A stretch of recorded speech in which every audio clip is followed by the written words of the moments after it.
kẹ́tọ́ bá gbọ́ program yìí. ọ̀rọ̀ sí Ibrahim náà tó sọ àwẹ̀ láwa inú àwẹ̀ láwa. Inú àwẹ̀ làwa ọ̀rọ̀ ṣé Ibrahim náà tó ń sọ. Ṣé Ibrahim? èyí ń gbà tá a ti bẹ̀rẹ̀ àwẹ̀ yẹn ìwé lọ́ọ̀ tí ìgbọ́ ń pa ọ̀rọ̀ àwẹ̀ tí wọ́n ti sọ nínú rédíò àti nínú tẹlifíṣàn. Níjọ́ àti bẹ̀rẹ̀ àwẹ̀ ọdún yìí nìkan gan. Ọ̀rọ̀ àwẹ̀ wo ló tí ì gbọ́ nínú rédíò, nínú tẹlifíṣàn, lórí Facebook, lórí gbogbo ibi tẹ́ ti máa gbọ́.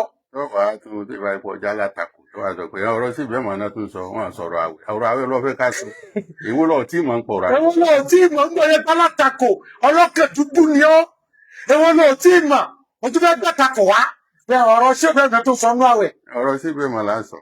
Ọ̀rọ̀ ṣé Ibrahim náà ó tún sọ. lórí yẹn ló lè wúlò fáwọn tí ó wúlò fún kò lè wúlò fún wọn náà wọ́n lè mọ̀ ń pẹ́. Torí yẹn ló wúlò fáwọn kódà àwọn tí wọ́n ń gbàwẹ̀ nítorí Ọlọ́run gan. Ọ̀rọ̀ ṣé Ibrahim yìí ló wúlò fún wọn. Kò lè wúlò fún wọn nígbà tó pé àwẹ̀ tó ń gbà gẹ́gẹ́ ṣe torí Ọlọ́run. ṣé Ibrahim gan radiyallahu ta'ala ni ó pín àwa tá à ń gbàwẹ̀ mẹ́rin ló pín wá sí.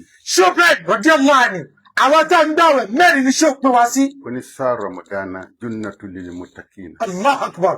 Ṣé o ní shahr Ramadan junnatun lil muttaqin. wa murabbiyan lil abidina. wa murabbiyan lil abidin. wa mubarrakan lil mu'minina. wa mubarakan lil mu'minin. wa habiba ila qulubil arifina. wa habiban ila qulubil arifin. Ṣé Ibrahim bá pariwo ṣé o dáadáa. ṣé bákan náà wá ní wá ní. Ṣé bákan náà wá ní. ẹ gbọ́ bí ṣe ò ṣe kó. Gbọ́ bí ṣé o ṣe ń tó.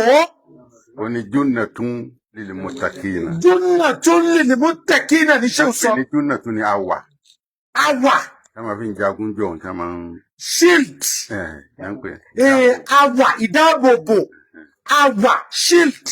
Òun ló jẹ́ fún muttaqina. fún àwọn muttaqina àwọn olùpáyọ̀ Ọlọ́run. wa mubarakan lil mu'minina. Tọ́ àgbẹ̀ríkà ló sì jẹ́ fún gbogbo múmìnì máa gbọ́ òtí nígbà àwọn muttaqina tó gbọ́dọ̀ àwọn múmìnì náà yẹn. wa murabbihan lil abidina. wa murabbiyan lil abidina. ó sì jẹ́ èrèǹjẹ ló sì jẹ́ lil abidina. fún gbogbo àwọn olùsílọ́mù. wa habiba ila qulubil arifina. Allah! Ìfẹ́ olólùfẹ́ ló sì jẹ́ fún ọkàn gbogbo àwọn olùgbọ́ Ọlọ́run, olùmọ̀ Ọlọ́run. wọ́n tó láṣọ Ramadan àti sọ o. Wọ́n tó lásọ̀rọ̀ Ramadana. Ọlọ́kẹ̀ dúdú àti sọ o. ọ̀rọ̀ Ramadan lásọ yìí. Ọ̀rọ̀ Ramadana la sọ yìí o. so nísìnyí Ramadan tá a sọ pé ti jó yé wa pé àwa oríṣi mẹ́rin là ń gbààwẹ̀. Pọ̀ Ramadana tá a sọ pé ó ti jẹ́ kó yé wa wípé àwọn oríṣi mẹ́rin là ń gbààwẹ̀. Oríṣi mẹ́rin ni wá.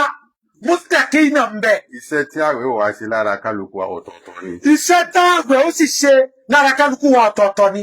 wa habiba ila qulubil arifina tábà ní ká tẹnu bọ̀ yẹn lè ní wà láago méje àwa. Muhammadu Rasulullah. kí ló dé tí àwẹ̀ jẹ́ habiban ila qulubil arifina. Kí ló dé táàgbẹ̀ jẹ́ olólùfẹ́ fún ọkàn gbogbo àwọn àrífín. pé àrífín ló sọ gbẹ̀yìn. Àrífín ló sọ gbẹ̀yìn. ó gbé láti orí muttaqina. Ó bẹ̀rẹ̀ láti ní muttaqina. ó bọ́ sí mu'minina. Ó bọ́ sórí mu'minina. ó bọ́ sí abidina. Ó bọ́ sí abidina. ó wá bọ́ sí. Ó wá parí ẹ̀ sórí àrífínà. wọ́n tó sọ pé ń sọ̀rọ̀ ṣé Ibrahim máa sọ̀rọ̀ àwẹ̀ èwo ni nínú ìjọwọ́ lọ́wọ́ àti mọ́tàṣeyọ ni àbí mọ́mìnì àbí ábìdì àbí àrífín. Ìwọ ọlọ́kẹ̀ dúdú tó ń sọ wípé wọn sọ̀rọ̀ àwẹ̀ ọ̀rọ̀ ṣẹ́gbẹ́ tún sọ jọ kátígórì mẹ́rẹ̀ẹ̀rin tí ṣẹ́gbẹ́ mú kàkàlẹ̀ yìí èwo ní tiẹ̀ ń bẹ̀ mú tinú muttaqina ló wà ní àbínú mu'minina àbínú ábìdínà àbínú àrífínà èwo tiẹ̀ ń bẹ̀